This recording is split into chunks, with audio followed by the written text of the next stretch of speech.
Hello, আসসালামু আলাইকুম। সবাই কেমন আছেন? আশা করি সবাই ভালো আছেন। সো আমি চলে আসলাম লন্ডনে যাবে আরও একটা ব্লগ নিয়ে। আজকে আমি দেখাবো হচ্ছে লন্ডনের খুবই একটা জনপ্রিয় শহর, যেটাখানে হচ্ছে বাঙালি এবং ইন্ডিয়ানরা সবচেয়ে বেশি থাকে, সেটা হচ্ছে আপটন পার্ক।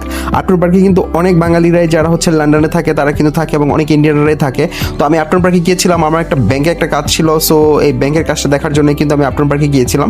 তো এই যে দেখতে পাচ্ছেন, আপটন পার্কে যাওয়ার আগেই কিন্তু আমি চলে গিয়েছিলাম কোথায়, বার্কিংয়ে। হ্যাঁ, বার্কিং শহরটাই কিন্তু আজকে দেখাবো, আপটন পার্ক না। আপটন পার্ক হচ্ছে আমি আপনাদের আরেকদিন দেখাবো। তো বার্কিংয়ে যাওয়ার পর আমি কিছু কেনাকাটাও করে নিলাম, কারণ আমার হচ্ছে ছোটো ছোটো চামচ দরকার ছিল, কারণ ওই দিন হচ্ছে চামচ কিনতে ভুলে গেছিলাম। সেজন্য আসছিলাম চামচ নিতে পাউন্ড শপে। পাউন্ড শপ হচ্ছে এখানে $1 অনেক কিছু পাওয়া যায়। আর এই যে দেখতে পাচ্ছেন, এগুলো হচ্ছে যেহেতু সামনে হ্যালোইন আছে, হ্যালোইনের অনেক অনেক কস্টিউম ছিল।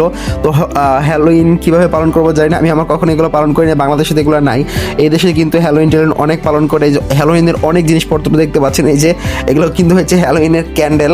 তো আমি কিন্তু আমার লাইফে এগুলো কোনোদিন দেখি নাই। তো এখানেও কিন্তু নিউ মার্কেটের মতো দোকান বসে বাইরে, সেটা হচ্ছে বার্কিংও কিন্তু হচ্ছে যেখানে মূলত বাঙালি এবং ইন্ডিয়ানরা এবং আফ্রিকার যে মানুষগুলো আছে তারাই বেশি থাকে। এই যে দেখেন, বাংলাদেশের মতো নিউ মার্কেট কিন্তু চলে আসছে। এটা কিন্তু কেউ আর ভাইবেন না যে লন্ডনে, এটা কিন্তু নিউ মার্কেট, এটা কিন্তু নিউ মার্কেট। হ্যাঁ, নিউ মার্কেটে যে দেখতে পাচ্ছেন জুতা ছিল, তো জুতাগুলো $35 করে বলতে, সরি £35 করে বলতেছিল। 35 পাউন্ডে কিন্তু বাংলাদেশে অনেক টাকা। যাই হোক, এখানেও কিন্তু অনেক কাপড় চোপড় ছিল, যদিও আমি আর কোনো শপিং টপিং করি নাই, কারণ বাংলাদেশ থেকে অনেক শপিং করছি কিন্তু যদিও কিছু আনতে পারি নাই। হয়তো বা ফিউচারে বাংলাদেশের শপিংগুলো নিয়ে আসা হবে।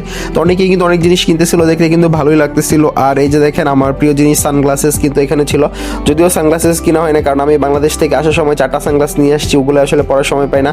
আর এখানে তো অনেক শীত, অলরেডি অনেক শীত কিন্তু পড়ে গেছে, কারণ বাংলাদেশে যে শীত এর চেয়ে অনেক অনেক বেশি কিন্তু শীত হচ্ছে কিন্তু এদিকে। তো এই বার্কিংয়ে, তো এই যে দেখতে পাচ্ছেন, বার্কিংয়ে স্টারবাক্সও কিন্তু আছে, আসলে সব কিছু আছে, স্টারবাক্স, কেএফসি, ছোটো ছোটো শহরগুলো তো এগুলো আছে। বাংলাদেশে যেগুলো শুধুমাত্র আমরা ঢাকাতেই পাই। আর এই যে সেই বিখ্যাত লন্ডনের যেই বিখ্যাত হচ্ছে এই বাসগুলা, এই বাসে কিন্তু অলরেডি আমার ওঠা হয়ে গেছে। সো এই ভিডিও কিন্তু মনে হয় আপনারা দেখছেন, যদিও আমি উপরের ফার্স্ট ফ্লোরে কিন্তু উঠি নাই, মানে উপরে তোলা যেটা সেটাতে কিন্তু উঠা হয় নাই। এই যে দেখতেছিলাম কেমন লাগে। আসলে লন্ডন শহরটা কিন্তু খুবই সুন্দর, যদি অনেক বড় শহর। আর এই যে এটা হচ্ছে বার্কিং স্টেশন। তো স্টেশন ঘুরে দেখলাম, এখনও হচ্ছে আবার বাসায় চলে যাব, কারণ অনেক দেরি হয়ে গেছে। এই যে এটা হচ্ছে জেনারেল স্ট্রিট। আপনারা জাস্ট লন্ডন রাস্তাঘাট দেখেন, রাস্তাঘাট দেখে এই যে দেখেন, বালিশ ছিল না আমার, সো আমি আবার চলে গেলাম হচ্ছে আপটন পার্কে বালিশ কেনার জন্য। তো একটা বালিশ